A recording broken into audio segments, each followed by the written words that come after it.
Olá, pessoal. Então, dando continuidade aqui a conteúdo de geodésia e ajustamento, né? Então, agora a gente vai entrar na questão das redes geodésicas de referência, né? Então, a gente já viu ali o conteúdo do ajustamento de observações, né? Pelo MIQ, pelo método dos mínimos quadrados. Agora a gente vai ver, então, a questão das redes, né? Que, claro, né? Então, as redes elas vão ser levantadas e ajustadas, né? Seja pelos mínimos quadrados, seja eventualmente por outro método, mas enfim. Então agora a gente entraria, vamos assim dizer, na aplicação, né?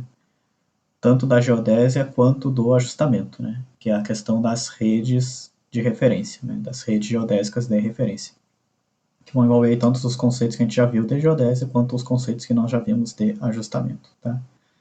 Então, as primeiras redes que nós vamos ver são aquelas vinculadas ao SGB, né? Ao Sistema Geodésico Brasileiro, tá?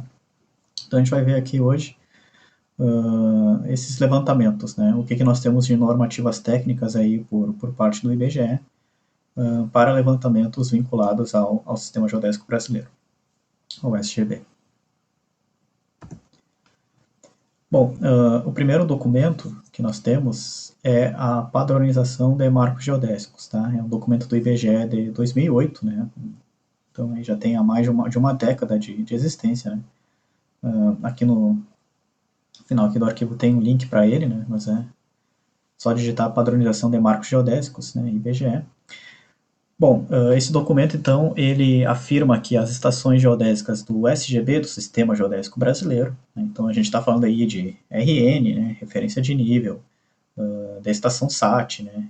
E etc, né? Então, são as estações geodésicas vinculadas ao SGB, ao Sistema Geodésico Brasileiro, tá? Não é um ponto de apoio aí para um outro tipo de finalidade distinta aí, né? Então, essas estações do SGB, elas devem, né, ser materializadas por meio de ou uma chapa metálica cravada, né, numa superfície estável, né, já existente no local, tá? Então, chapa metálica, por exemplo, ou um marco ou pilar de concreto, né, com a chapa incrustada no seu topo. Então aqui a gente tem um exemplo de um marco de concreto, né, com a chapa incrustada no topo. Ou o pilar de concreto, tá? Só que ao invés dele ter essa chapa, né, metálica, ele vai ter o dispositivo de centragem forçada, né, incrustado no topo, e aí nesse caso ele tem que ter uma chapa cravada na lateral, né, para identificação, tá? Então, essas são as três formas, tá, de materialização para estações geodésicas do SGB.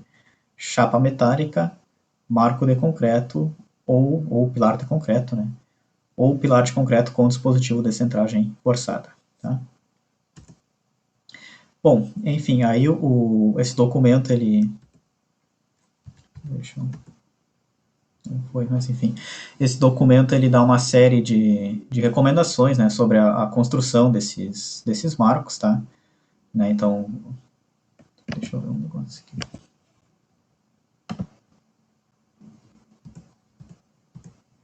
Agora foi, enfim. Então esse documento tem uma série de informações, né, sobre as dimensões, né, e como deve ser a materialização, a construção, né, desses marcos, desses pilares, enfim, da chapa metálica, né. Não vem o caso aqui, né, então tá tudo ali para consulta, tá? Mas um comentário que tem ali no documento que eu achei interessante é a questão da materialização próxima a estradas, né? Então evitar a materialização dentro da faixa de domínio da via, né? Então ali a partir do seu eixo central, né? Por quê? Pela questão de obras, né? Então não é garantido que aquele marco, né, vai ser preservado ali, né? Então a via pode ser ampliada, pode ter qualquer outro tipo de obra ali, enfim, que vai acabar resultando aí na destruição do marco, tá? Então evitar esse tipo de situação, sempre que possível, obviamente, né? Então esse seria o primeiro documento aí, né? Primeira normativa técnica que nós temos por parte do IBGE.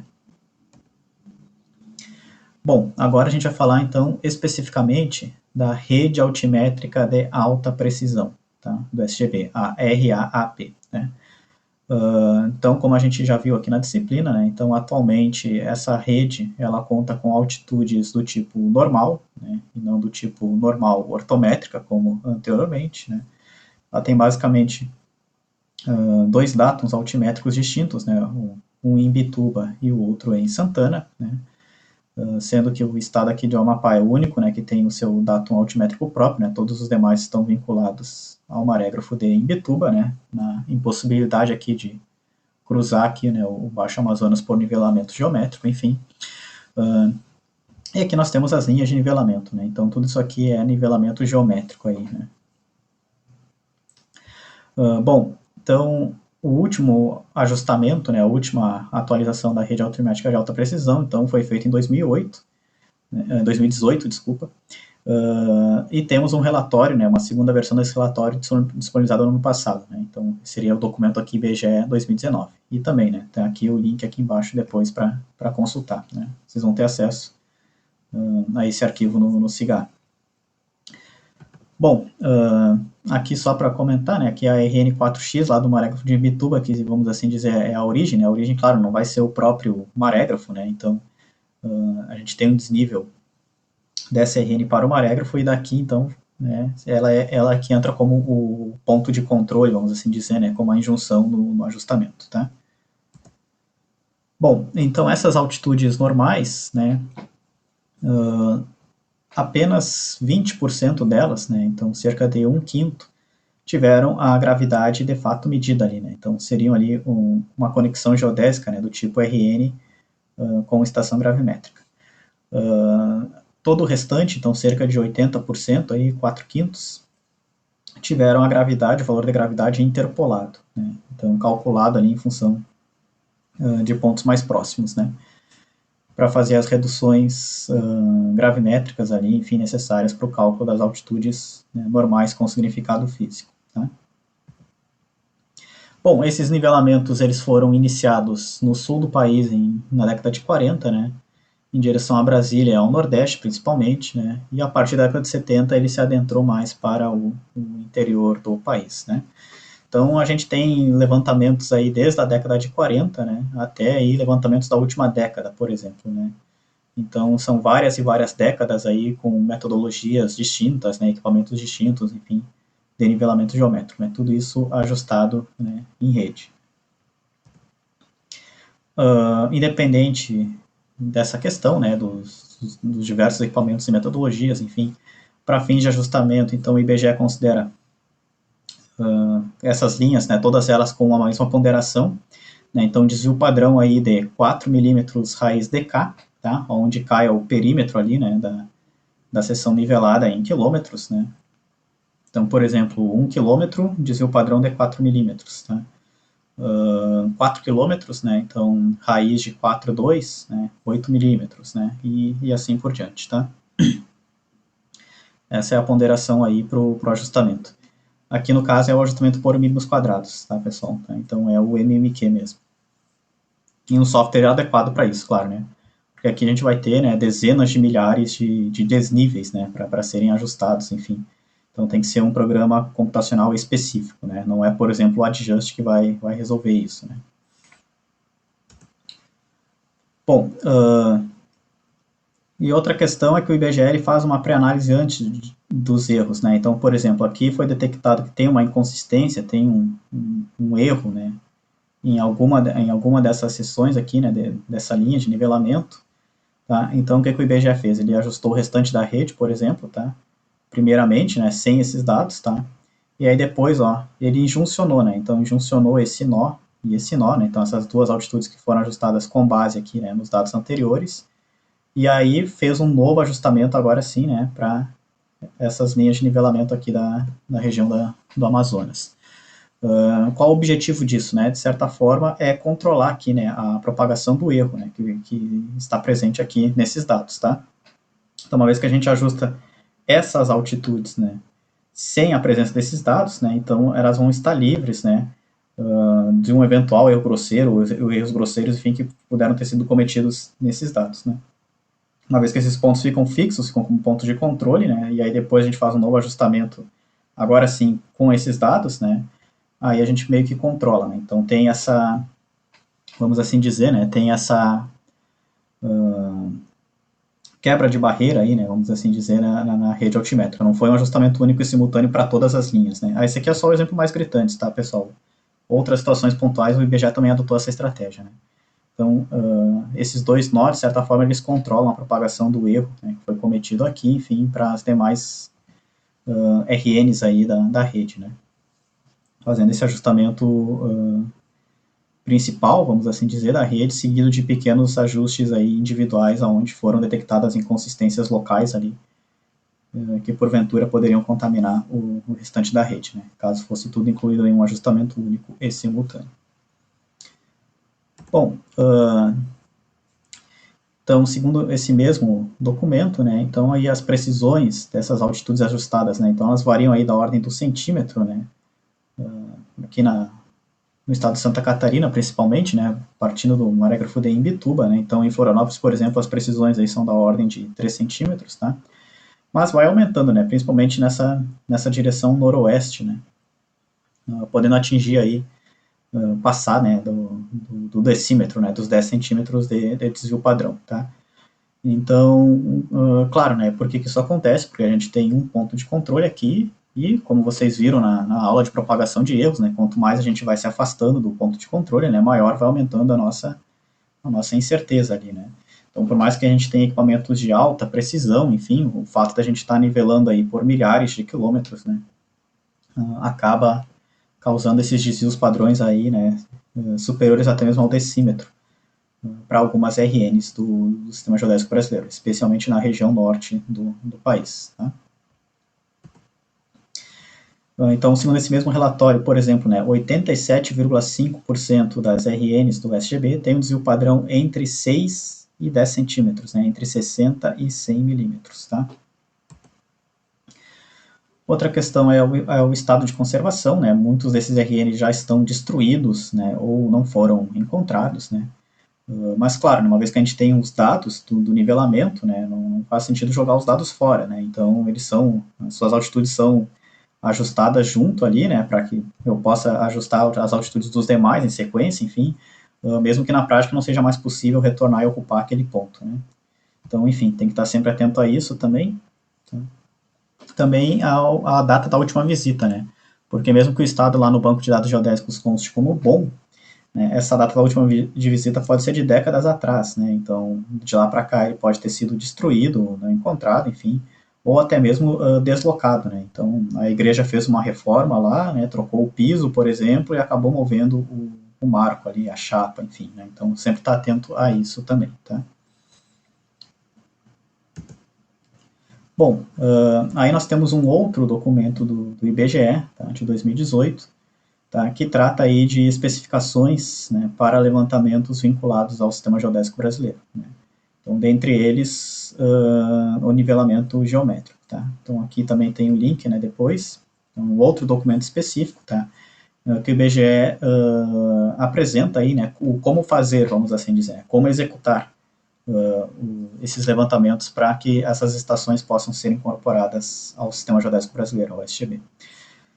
Bom, no caso do nivelamento geométrico, então, só os principais conceitos, né? A gente tem uma visada, né?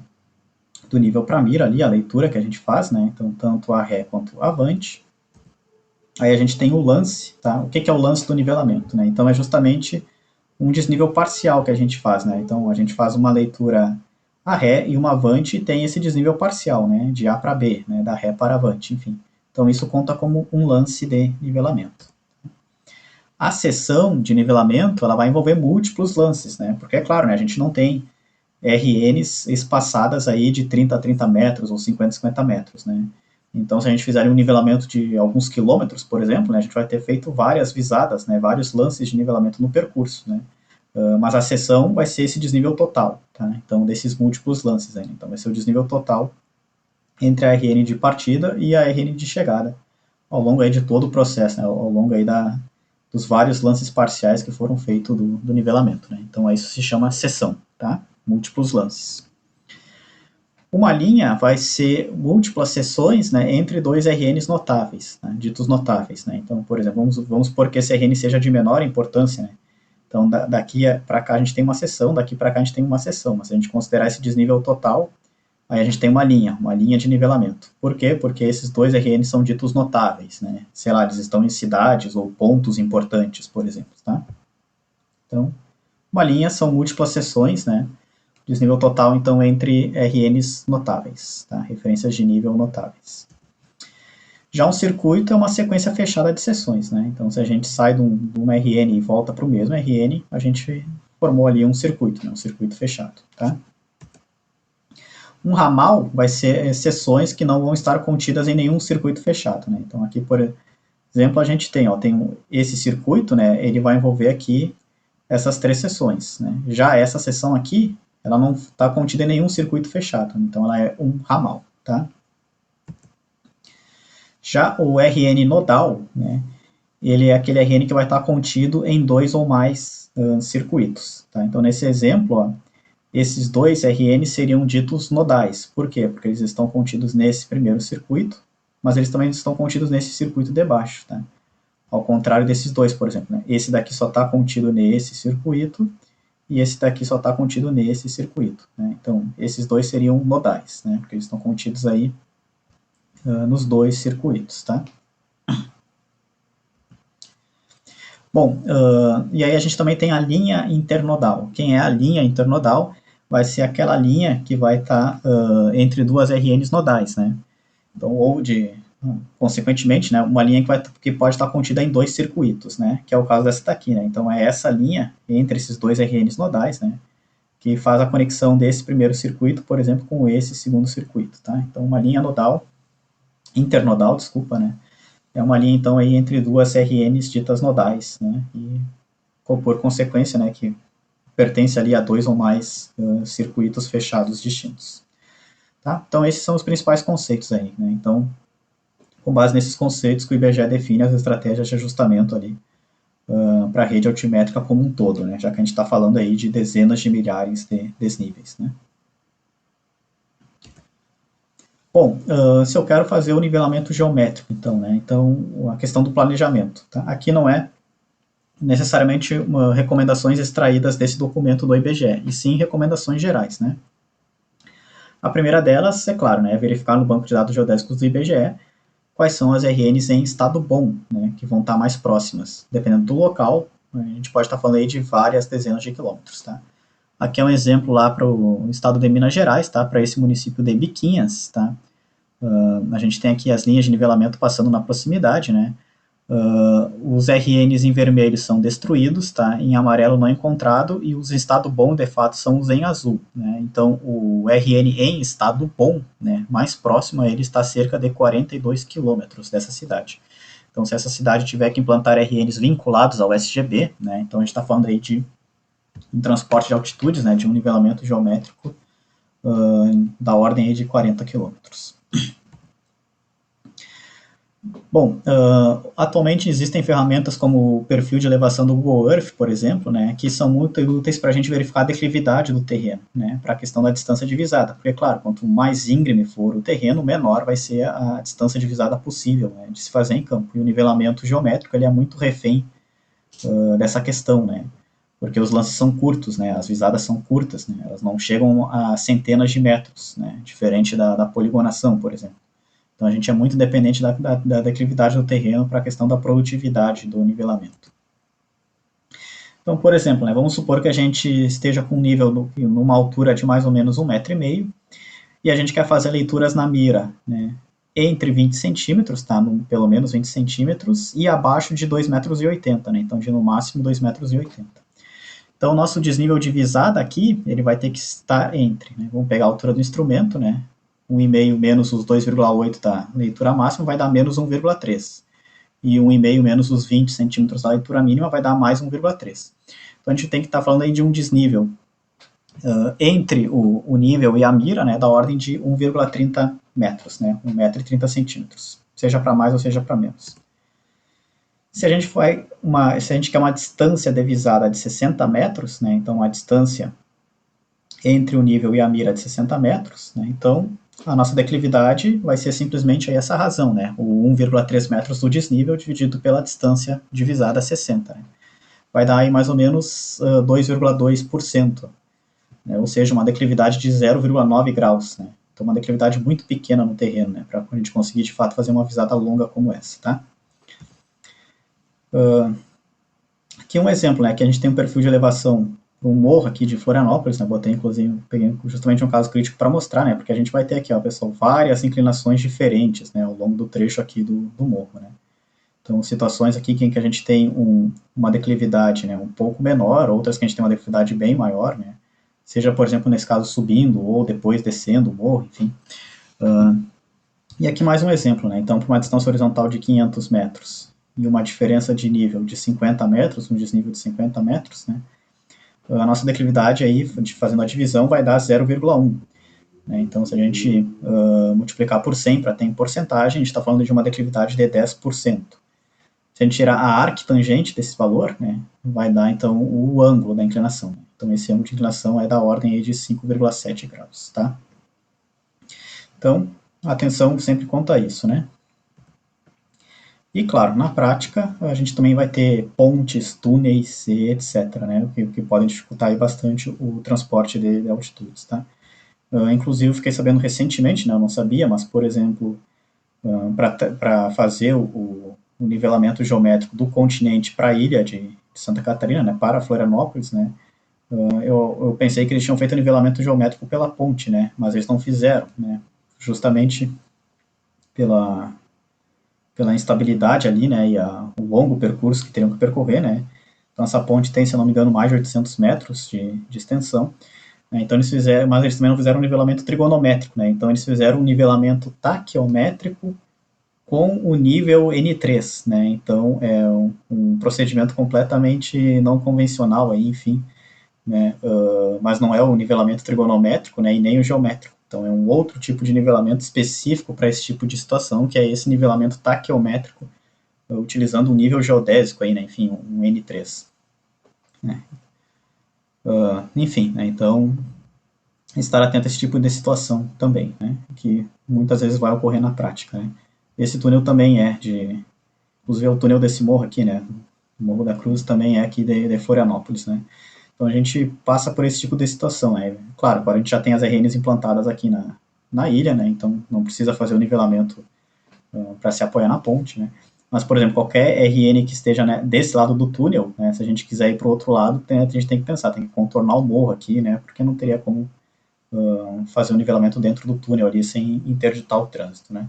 Enfim. A questão da luminosidade também para as leituras e etc. Né? Bom, agora então a questão da execução do nivelamento geométrico. Aí, novamente, a gente retoma aquele documento do IBGE de 2018, né? Então, primeira questão, né? Mira de ímbar, tá? Não a mira convencional, né? E um tripé rígido, tá? O que é um tripé rígido, né? É um tripé ali que não tem as borboletas, enfim, né? Para fazer ali vamos assim dizer, o pé telescópico, né, ele aumenta, diminui, enfim, então são pernas rígidas, né, não extensíveis, tá? E de pelo menos 6 quilos. Por que isso? Para a questão da estabilidade, né, pessoal? Então é um tripé mais pesado, né, mais rígido, né, então mais estável, né, então para fazer as leituras, tá? Outra questão é a estabilização térmica do material, porque claro, né, quanto mais quente, né, a tendência é o material dilatar, quanto mais frio, a tendência é o material contrair, né. Então, idealmente, vamos supor assim que se estacione o carro e tire o equipamento do carro, né. Idealmente deve então se medir qual que é a temperatura de armazenamento ali dos equipamentos no interior do veículo, por exemplo, né, qual que é a temperatura ambiente, tá, e deixar o material sobre o guarda-sol, né, 2 minutos por grau Celsius, né, onde esse grau Celsius vai corresponder à diferença de temperatura entre o local de armazenamento e a temperatura ambiente para a medição, tá. Além disso, o nível, né, ele deve estar sempre ali abaixo do guarda-sol, né, para fazer as leituras, né, e evitar a questão das altas temperaturas, né, devido ali ao efeito da reverberação, né, principalmente para visadas muito curtas próximas ao asfalto, né, esse erro sistemático, né, essa refração aí que aparente que ocorre, né, que dificulta muito aí a precisão da leitura. Bom, outra questão, idealmente também deve-se fazer a verificação do erro de colimação do nível, tá? O que é o erro de colimação, né? Vamos assim dizer, é o fato dele não estar perfeitamente horizontalizado, né? O seu eixo de visada não está perfeitamente horizontalizado, tá? Então, como é que a gente pode conferir isso, né? Então, por exemplo, dois pontos aqui, né, de referência, né? A gente coloca o nível e se ele tiver esse erro de colimação significativo, vai acontecer esse padrão, né? Então, essa diferença da leitura que a gente vai obter aqui, né, em relação ao valor de referência que deveria ser obtido, enfim, vai ser proporcional à distância da visada, né? Então, esse erro na segunda leitura vai ser maior que o erro na primeira leitura, né? E essa diferença vai ser proporcional às duas distâncias, né? Então, é uma forma de se fazer essa verificação. O nível digital, ele permite uma correção automática, né? Se eu identifico essa diferença, eu posso informar ali no equipamento e ele já faz as leituras com o erro presente, mas ele aplica a correção no valor informado. O analógico, né, já tem que verificar se está dentro do valor aceitável, né, o valor de tolerância. Bom, nivelamento duplo, né, então sempre um nivelamento duplo, né, então, por exemplo, nivelamento e contranivelamento, né, uma outra estratégia é fazer um único nivelamento, por assim dizer, né, porém, utilizando sapatas com duas alturas, por exemplo, né, então a gente posiciona a mira numa altura e depois a mira na outra, né. Então ele seria mais produtivo, né, porque a gente faria as duas leituras, né, de qualquer forma, só que de uma vez só, né, uma vez só não, mas num único percurso, né, só de ida, ou só de volta, enfim. Então seria mais produtivo. E a verificação do abalo, né, então, idealmente o IBGE também recomenda fazer o nivelamento geométrico entre 3 RNs distintos, tá? Claro, isso aqui muitas vezes na prática pode ser, né, bastante improdutivo, né, se eles estão separados aí algumas dezenas de quilômetros, né. Por quê? Porque com isso eu consigo detectar se houve um abalo, né, justamente se um desses marcos foi movido, ou enfim, se tem alguma inconsistência na sua altitude ali informada, tá? Em relação ali à sua ocupação física, né. Por quê?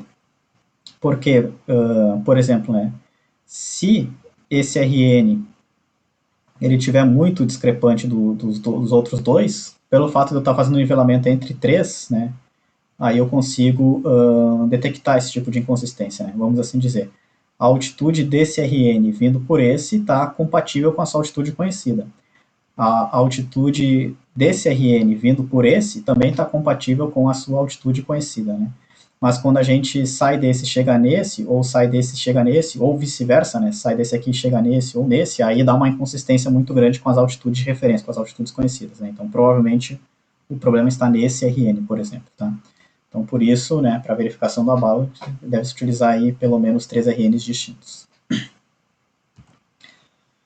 Bom, outras recomendações desse mesmo documento, né, do IBGE de 2018.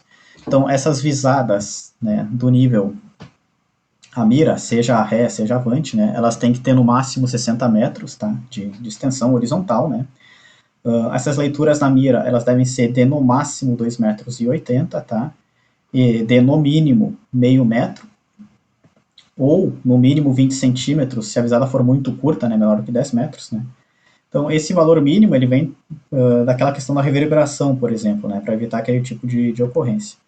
E o valor máximo, claro, também, né, vem em função aí do nivelamento da mira, né, quando a gente vai estar usando uma bolha circular, enfim, né. Então, quanto maior for a visada, né, em tese, aí maior vai ser a influência do erro de nivelamento na leitura. Então, por isso também evitar leituras, né, na mira muito elevadas, né. Bom, as miras, elas devem ser utilizadas aos pares, tá? Então, né, utilizar duas miras distintas, apoiadas em sapatas, né? A exceção, claro, de onde forem os RNs, né? E fazendo alternância, né? Então, a mira, que era ré, ela vira uma mira de avante no próximo lance e assim por diante, né? A mira que era avante vira a mira de ré no próximo lance. Porque se porventura uma ou essas duas miras tiverem um erro sistemático de graduação, enfim, e quando a gente usa a mesma como ré sempre e a mesma como vante sempre, né, esse erro acaba não sendo eliminado. Quando a gente faz essa alternância, ele vai tendendo a ser compensado, tá? Então aqui, por exemplo, né, essa aqui era a ré, nesse primeiro lance, aí ela vira avante no próximo, né? Essa aqui era a avante no primeiro lance, aí no segundo lance ela é a ré, né? Aí depois, no terceiro lance, ela vai virar uma avante de novo, né? E aí essa aqui, né, que foi a primeira ré, depois foi a segunda avante, daí virou a terceira ré, né, para esse terceiro lance. E depois agora ela vai virar, né, a próxima avante. E assim por diante, né. Aí só um exemplo, né, de uma mira apoiada numa sapata, né, no campo. E aqui, claro, né, daí quando a gente está falando ali do RN, né, do marco, da chapa, enfim, aí a gente apoia a mira diretamente sobre esse RN, né, não utiliza a sapata. Bom, além disso, claro, a gente vai fazer um nivelamento aí por vários quilômetros, por exemplo, né, fazer um transporte de altitude, um transporte de RN. Então, a cada 3 quilômetros é recomendado fazer a materialização de um ponto de segurança. Tá? Então, aqui, por exemplo, né, então, saindo do RNA, 3 quilômetros, um ponto de segurança 1, mais 3 quilômetros, um ponto de segurança 2, e aí, beleza, fechou. Né? Aí, esse novo lance, né, inferior a 3 quilômetros, enfim, a gente já chega no RNB que a gente deseja implantar ali, por exemplo. Bom, a diferença máxima, né, entre essas distâncias de visada a ré e avante em cada lance deve ser menor do que 3 metros, tá? Menor ou igual a 3 metros. Né? Então, a distância do nível para a mira da ré e para a mira da avante, né? Então, essa diferença D1, D2 aqui, né, ela tem que ser inferior a 3 metros. Tá? Por quê? Bom, por causa dos erros ali de curvatura, né, para minimizar, né, os efeitos ali da curvatura, refração atmosférica e etc. Né. Então, visadas iguais, a gente assume que esses efeitos atuam igualmente, né, para ambas as miras. Né, e dessa forma o desnível ele fica praticamente livre desses efeitos, né, porque a gente faz uma leitura menos a outra. Né. Então, tudo que é erro em comum, né, vai embora nessa diferenciação. Né. Bom, uma forma prática de se obter essas distâncias, né? Porque, claro, né, como é que a gente vai obter, como é que a gente vai saber se as nossas distâncias de visada estão dentro dessa tolerância de 3 metros, né? Então, por exemplo, é utilizar uma trena laser aí, né? Então, vamos supor que a gente já tenha feito um lance, enfim, né? Então, a gente já tem ali um ponto, né? Com a mira, né? Aí a gente tem que lançar o próximo, né? Então, com a trena laser, a gente consegue determinar ali, né, onde seria ali, vamos supor que o terreno é plano e a gente consiga fazer a visada máxima recomendada, né, 60 metros, por exemplo. Aliás, desculpa, nesse caso deveria ser 120, né, 60 para uma, 60 para outra.